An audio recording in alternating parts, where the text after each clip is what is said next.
This isn't a serious competitive match. In fact, it's quite the opposite.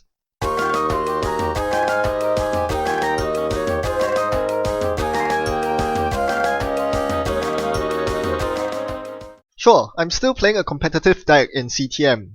However, my opponent is playing breakerless Leela, which is pretty insane. So I'll be focusing this video more on my opponent and their deck, as well as how I can adapt my play as my opponent starts showing me more and more of their deck.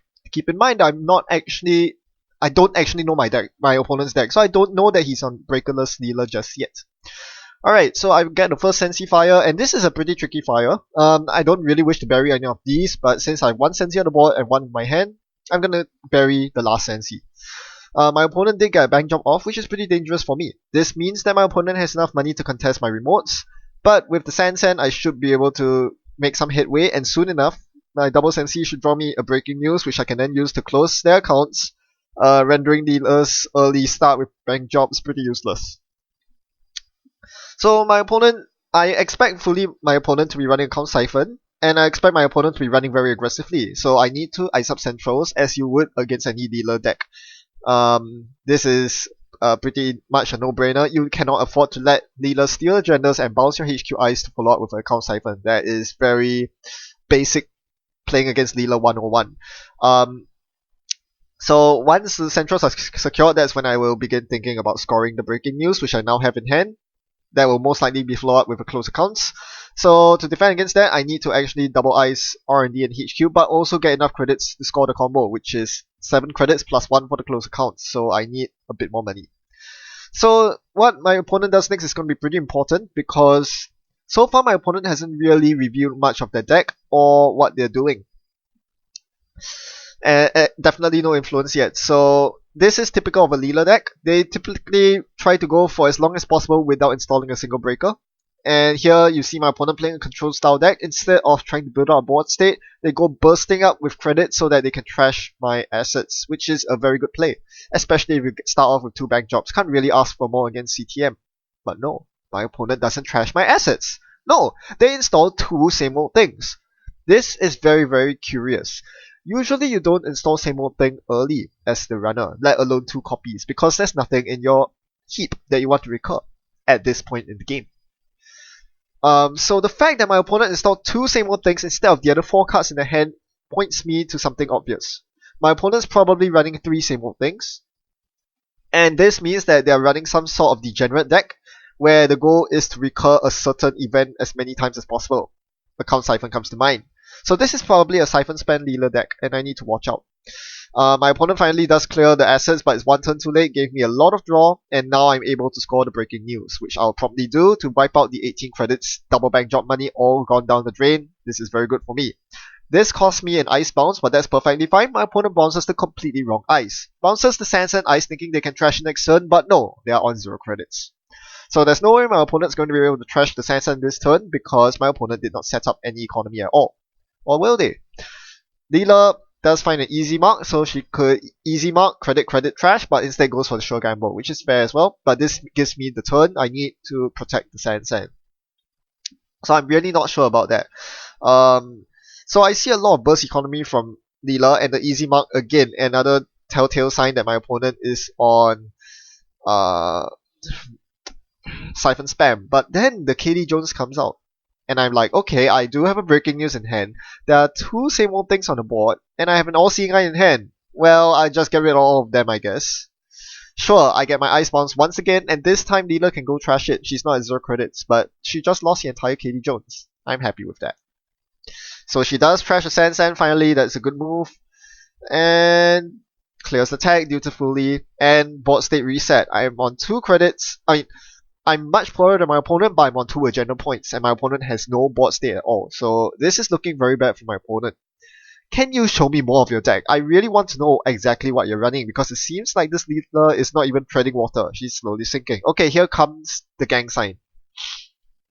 One popular deck that has been surfacing around nowadays is DLR Leela with Siphon Spam. And the third same old thing installed kind of gives that away. So I'm actually quite concerned here. I'm just a couple of account siphons away from being milled to death, and that is a problem. the Sports Hopper comes out, which is very interesting. Probably some form of card draw, which criminals often lack. And meanwhile, I get my second Sand Sign going in a remote. So this is actually not very good for my opponent. I'm not sure why my opponent decided to install the Sports Hopper here. If it's for draw, think about it this way. You're paying 3 credits for 3 cards. That's a very bad trade. iPad Worlds is already marginal enough, paying 1 for 3 card draw. Sports Hopper costs 3 whole credits for the card draw. That's not good. And even if you use the argument that there is the additional bonus of gaining 1 link, that's quite meaningless in a 0 link ID. Why would you play Sports Hopper in Leela? If you really wanted meat damage protection, you go for Plus Creed. If you wanted card draw, you have Drug Dealer, you have Earthrise, you have a whole bunch of other options, even Fisk Investment Seminar. So these are some considerations that need to come into play when you're thinking about building your deck. What kind of card draw is the best? Don't just pick the one that everyone seems to be playing. You know, Sports Hopper tends to be the card of choice because it's everything wrapped into one. Damage protection, link, card draw. But Leela cannot use any of these 3 really effectively, save for maybe the card draw. Even then, boom is a problem if you're siphon spamming. So I'm really not sure about the Sports Hopper. If I were playing this kind of breakerless Leela, Sports Hopper might not be the best choice. It's pretty expensive and you don't really have a lot of credits to use it. Speaking of credits, my opponent doesn't have enough credits and gets tagged to hell by hard-hitting news, which opens up psychographics and EOI, neither of which I've drawn yet. So I'm just going to let the food incubate in the remote while I find my psychographics. So, can my opponent recover from this? Probably not. They're pretty far behind. But let's see what my opponent can do this turn. They paper trip. Very cute. I like that. That is a lot. That is very, very nasty. Not gonna lie. That basically wiped out the hard-hitting news effort. Thankfully, I didn't have to invest too much in the hard-hitting news, but still. Having it all wiped out in a single click for my opponent is really, really good for my opponent. Alright, I override the global food with Jackson here, seeing that I cannot score the global food. Now that my opponent has shaken the tags, psychographics doesn't work, so I'm just going to overwrite it with Jackson and then reshuffle it at a later time. Bank job number 3 comes in, my opponent is now rich, officially rich, and I've run out of closed accounts, probably. Almost running out of breaking news as well, and then the DDoS hits. Okay, so thankfully I have double ice on Centrals, R&D and HQ. I should be good. My inner ice is generally quite good, Turnpike and Resistor on R&D and HQ respectively. I'm trying to power draw here for my Astro Script. If I can score the Astro Script in the remote, I'll be really good to go. 4 points from an Astro token is not where you want to be as the runner. And this also reveals the influence that my opponent has, which is interesting. So DDoS is a very good card in Siphon Spam decks because it works in conjunction with Account Siphon and allows you to ignore 1 piece of ice. That's one less unknown factor you have going into the Account Siphon, and that's really great. But it seems like my opponent's not really interested in doing that. Instead, they're going for double R&DI, which I find very curious, considering that my opponent has no breakers yet. How are they going to get into R&D? I have no idea. And as criminal, DDoS cannot be recurred. It's not like Anarch where you have deja vu. So DDoS is a lot worse in criminal for that reason. I would definitely think twice before splashing for DDoS at a pricey 3 influence into criminal, given that DDoS is not recurrable, only works during the course of 4 clicks. Not so good. So my opponent goes for the DDoS and inside jobs R&D. This guarantees the access no matter what I try to do, so I'm just let my opponent go, and this is quite dangerous. I put the Bill in the remote so that I can score it without worrying about Leela's ability, but a bounce might change everything. Thankfully, my opponent wasn't able to get a bounce, so I will still be able to score the Bill next turn. That's a very lucky R&D dig for me. That could have gone really, really bad. If my opponent found 2 or more agendas, could have paved a path through HQ wide open.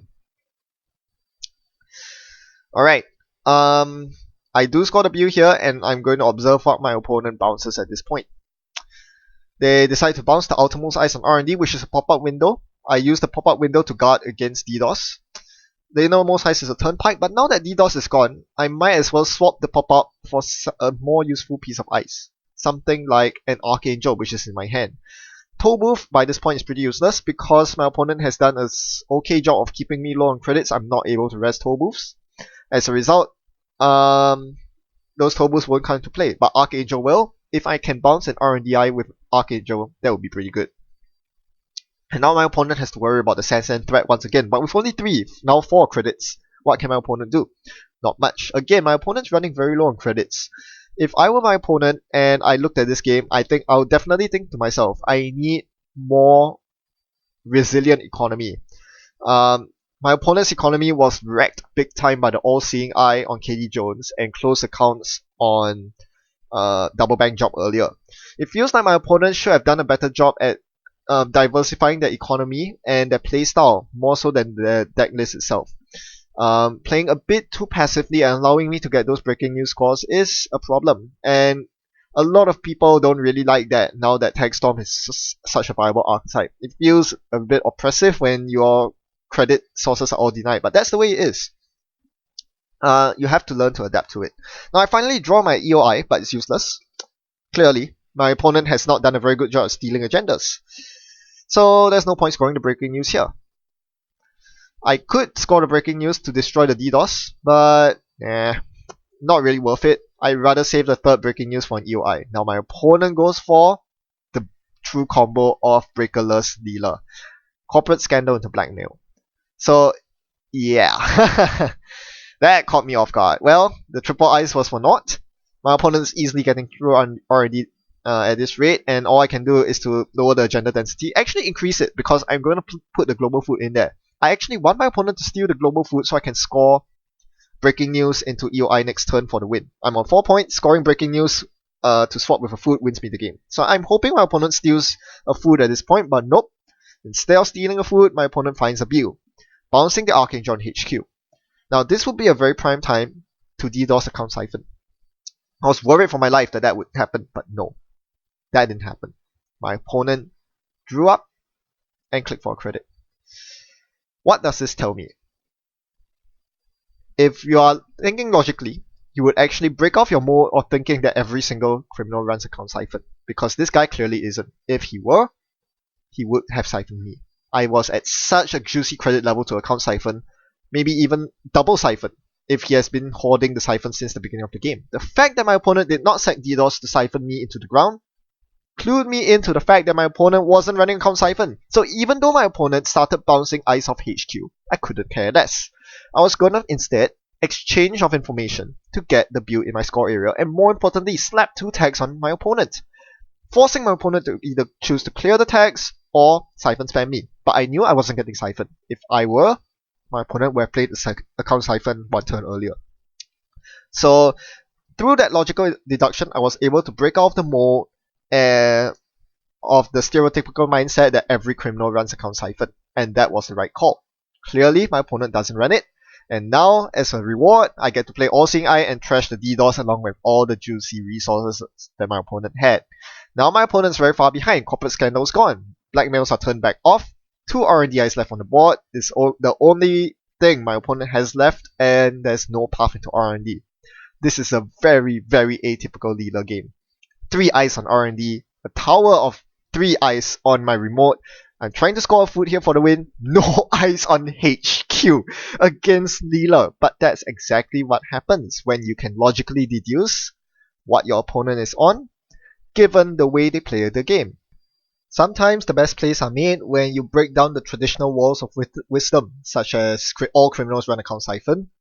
By using logic and deduction to deduce the contrary, you are able to make a much more optimal decision in your gameplay, and this kind of illustrates that. So let's face it, this game was quite a one-sided stomp.